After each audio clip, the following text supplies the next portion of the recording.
He lined the walls, cameras were already rolling for live broadcast, and spectators leaned forward in their seats, sensing the tension. Judge Wapner sat at the witness table, papers neatly stacked in front of him, a glass of water to his right, and that unmistakable aura of judicial authority across from him. Jasmine Crockett adjusted her microphone. Her expression was unreadable, calm, poised, almost casual, but behind her eyes, you could tell, she was ready. When she began, Crockett didn't raise her voice, she didn't rush her words, she opened with a question, simple, but pointed. Judge Wapner, would you say impartiality is the cornerstone of your judicial career? Wapner nodded slightly, answering in the affirmative, but Crockett didn't stop there. She leaned forward, and in that moment, the temperature in the room dropped just a few degrees. Again, Wapner agreed so far. It seemed like a straightforward exchange, but anyone who's followed Crockett in Congress knows, these opening questions are never just polite formalities, they're the warm-up before the main event. What came next was a question, and then a follow-up, that clearly struck a nerve. Crockett referenced a recent decision Wapner had been involved in, one that critics claimed showed political bias. She brought up not just the ruling, but also the language Wapner used in his public remarks afterward. You described one side as radicals, Judge. Is that the language of impartiality? The question hung in the air. The hearing room went silent. Wapner shifted in his seat, and then, it happened. In a moment that shocked both the committee and the live audience, Judge Wapner's calm demeanor cracked. His voice rose, sharp, booming, filling the chamber. Congresswoman, I will not be lectured about impartiality by someone who...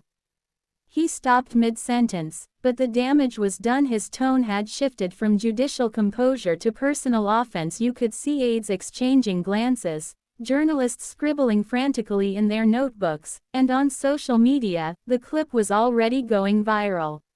But here's where Jasmine Crockett demonstrated exactly why this moment took off online. She didn't flinch, she didn't match his volume, she simply waited, let the silence hang, and when she finally spoke, it was in the same calm, measured tone she started.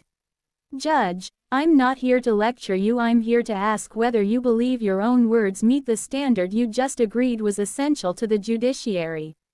That was it, no yelling, no insults, just a question, asked so plainly, so firmly, that it left Wapner momentarily speechless. And in politics, especially during a heated exchange, silence from your opponent is louder than any shout.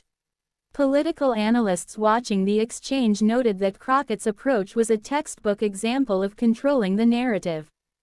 By refusing to escalate, she kept Wapner's outburst front and center, making it the moment everyone would remember, not whatever rebuttal he might have planned.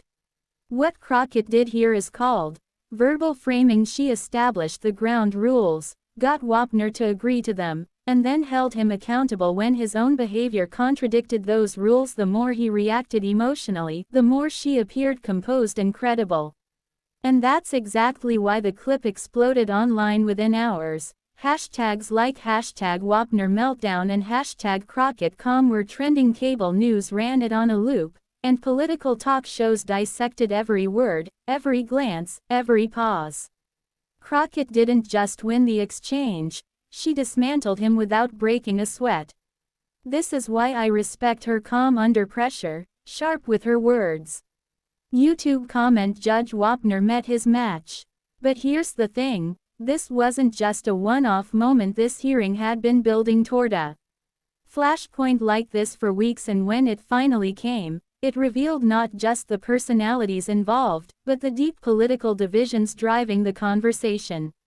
In the next part of this story, we're going to break down exactly what led to this confrontation, the political backdrop, the controversial cases that set the stage, and why Wapner may have been walking into a political trap without even realizing it. Because once you see the full picture, you'll understand why this single exchange became a defining moment for both of that.